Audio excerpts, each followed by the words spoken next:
महाराष्ट्र विधानसभा नियम अध्यक्ष महोदय, महाराष्ट्र विधानसभा नियम 273-74 अन्वये मी सामनाचे संपादक सन्माननीय संजय राजाराम राऊत त्यासोबत या विधानसभा सभागृहाचे सदस्य सन्माननीय रोहित पवार आणि लय भारी म्हणून एक यूट्यूब चॅनल आहे त्याचे तुषार खरात यांच्या विरोधात मी हक्कभंगाचा प्रस्ताव अध्यक्ष महोदय मी मांडतोय। सामना वृत्तपत्राचे कार्यकारी संपादक संजय राऊत यांनी 2017 सालच्या जिल्हा न्यायालय सातारा न्यायालयातील प्रकरण 479/2017 मध्ये दाखल प्रकरणाचा आधार घेऊन व त्याबाबत प्रसार माध्यमामध्ये माझ्याबद्दल बिनबुडाचे अश्लाघ्य अत्यंत आक्षेपार्ह अशी भाषा वापरून बेछूट आरोप करत माझी बदनामी करण्याचा प्रयत्न केला आहे। त्यामुळे माझी जनमानसातील प्रतिमा मलिन करण्याचा प्रयत्न राज्याचा मंत्री म्हणून मला सभागृहात काम करत असताना चुकीच्या बातम्यामुळे टीकेला तोंड द्यावे लागले। सभागृहाच्या कामकाजावर देखील त्याचा परिणाम व्हावा असे जाणीवपूर्वक कृत्य केले आहे। वास्तविक पाहता सदर गुन्ह्यात माझी 2019 मध्येच न्यायालयाने निर्दोष मुक्तता केलेली आहे। त्याबाबतचा निकाल सोबत जोडला आहे।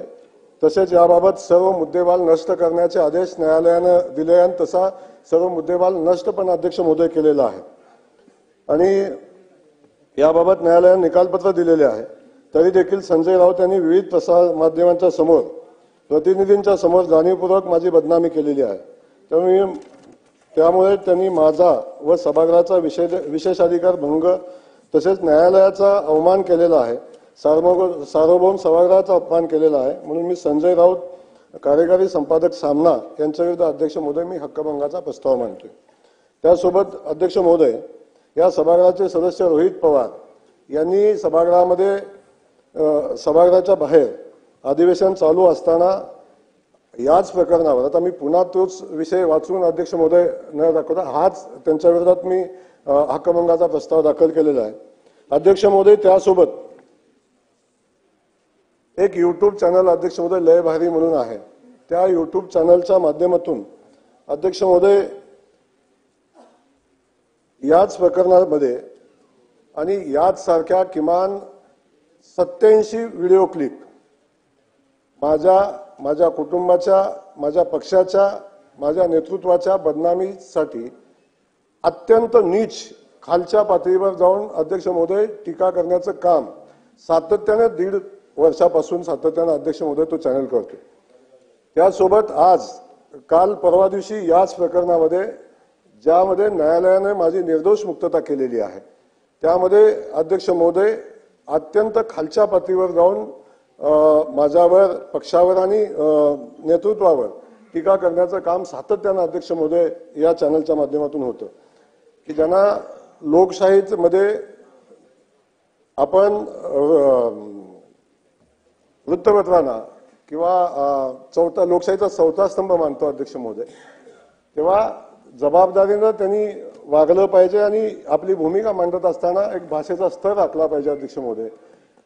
याच्यामध्ये असं कुठलंही न करता माझ्या कुटुंबाची आणि सभागृहामध्ये माझी बदनामी होईल अशा पद्धतीचं वर्तन अध्यक्ष महोदय या यूट्यूब चॅनलने केलेलं आहे। त्या लय भारी यूट्यूब चॅनल आणि तुषार आबाजी खरात यांच्या विरोधात अध्यक्ष महोदय मी हक्कभंगाचा प्रस्ताव अध्यक्ष महोदय सभागृहामध्ये मांडतो। माननीय मुख्यमंत्री महोदय सभागृहामध्ये बसलेले आहेत अध्यक्ष महोदय। माझी मुख्यमंत्री महोदयांना माझी विनंती अध्यक्ष महोदय या माध्यमातून आहे, संबंधित प्रकरण चालू झालं की राज्यपालाला एक कुणी निवेदन दिलं आणि त्या निवेदनासंदर्भात अध्यक्ष महोदय आपण आपल्या शासनाने ते निवेदन पोलिसांच्याकडे पाठवलं आणि त्याची चौकशी केली। ज्यांची निवेदनावर सही होती त्यांनी एसपी ला जबाब दिलेला आहे की संबंधित सही माझी नाही, मी तो अर्ज केलेला नाही। या प्रकरणाची सुरुवात पुन्हा नव्याने इथून झाली आणि याची माहिती आपण मुख्यमंत्री महोदय आपण घ्यावी। पण हे असं असताना राज्यपालाला खोटं निवेदन देणं अशा पद्धतीचं वातावरण अध्यक्ष महोदय तयार करणं आणि एखाद्या कुटुंबाला किंवा एखाद्या नेतृत्वाला आयुष्यातून उद्ध्वस्त करण्याचा अध्यक्ष महोदय प्लॅन करणं हे अध्यक्ष महोदय खूप घातक असा आहे। या प्रकरणाबद्दल अध्यक्ष महोदय मी जास्त काही बोलणार नाही, पण याच सभागृहामध्ये अनेक सदस्य आहेत। याच सदस्यांनी विधान परिषदेचा पराभव सहन झाला नाही म्हणून माझ्या विरोधात षडयंत्र तयार केलं। काही सदस्य या सभागृहामध्ये आताही आहेत, काही बाहेर आहेत, पण या सगळ्यांनी मिळून माझ्या विरोधात गुन्हा दाखल केला अध्यक्ष महोदय। आणि त्याच्यावर कारवाई करत असताना जी वस्तुस्थिती समोर आली, पण माझं या माध्यमातून सांगेन अध्यक्ष महोदय, माझ्या वडिलांचं निधन झाल्यानंतर अस्थि विसर्जन सुद्धा करायची वाट बघितली नाही। 8 वर्षापूर्वीचं प्रकरण अध्यक्ष महोदय काढलं, कदाचित 10व्या दिवशी पण करता आलं असतं, पण एवढी सुद्धा नीतिमत्ता दाखवण्याचं काम अध्यक्ष महोदय यातून केलं नाही। माझी अध्यक्ष महोदय, आपल्याला माझी विनंती आहे मुख्यमंत्री महोदय, या प्रकरणाचा निकाल न्यायालयाने दिलेला आहे। सभागृहाचे सदस्य काही लोक सांगतात अध्यक्ष महोदय, न्यायालयानं स्पष्ट सूचना दिलेल्या आणि त्या वेळचं सगळं रेकॉर्ड अध्यक्ष महोदय न्यायालयाने डिस्ट्रॉय केलेलं आहे। तरी सुद्धा सभागृहाचे सदस्य सांगतात की सगळं रेकॉर्ड आमच्याकडे आहे। म्हणजे न्यायालयानं दिलेल्या निर्णयाचा अवमान करण्याचा अधिकार यांना कोणी दिला? अध्यक्ष महोदय, याही संदर्भात माझी विनंती, आपल्याला याची चौकशी झाली पाहिजे। या सगळ्यामध्ये अध्यक्ष महोदय, माझ्यावर कारवाई केली किंवा माझ्यावर जे प्लॅन होता आजपर्यंत आपण सगळ्यांनी बघितलं, सभागृहानं अनेकदा अनुभवलेला आहे। आता याच्यात त्यांची चूक नाही अध्यक्ष महोदय, माझी चूक आहे की मी सर्वसामान्य कुटुंबातून आलोय। माझ्या मागे राजे महाराजांचा कुठल्या संस्थानिकाचा आशीर्वाद नाही, पण सामान्य कुटुंबातल्या एखाद्या युवकानं पुढे यावं, राजकीय क्षेत्रामध्ये काम करावं, अशा पद्धतीचं सहन न होणारी मंडळी अध्यक्ष महोदय या ठिकाणी अशा पद्धतीचं प्लॅन करतात आणि कायम या बदनामीचं षडयंत्र अध्यक्ष महोदय आजपर्यंत केलं। माझी सभागृहालाही विनंती या माध्यमातून आहे, आजपर्यंत ज्या कुठल्याही गुन्ह्यामध्ये सहभागी नसणाऱ्या जयकुमार गोरेनं आजपर्यंत किमान 28 गुन्ह्यामध्ये सामोरं जायचं आतापर्यंत काम केलं, त्याला प्रत्युत्तर दिलं आणि संघर्ष करून आज इथं उभा राहिलो। पण माझी या माध्यमातून विनंती एवढीच अध्यक्ष महोदय आहे, असे असंख्य प्रसंगाला सामना देत असताना एखादा जयकुमार संघर्ष करून पुढे पोहोचतो, पण अशा अनेक नेतृत्वाला संपवण्याचं काम आजपर्यंत अध्यक्ष महोदय या अनेक लोकांनी अगदी प्लॅन करून केलेलं आहे। माझी मुख्यमंत्री महोदय आपल्याला विनंती आहे, जयकुमार दोषी असेल तर त्याला फासावर द्या, सोडू नका।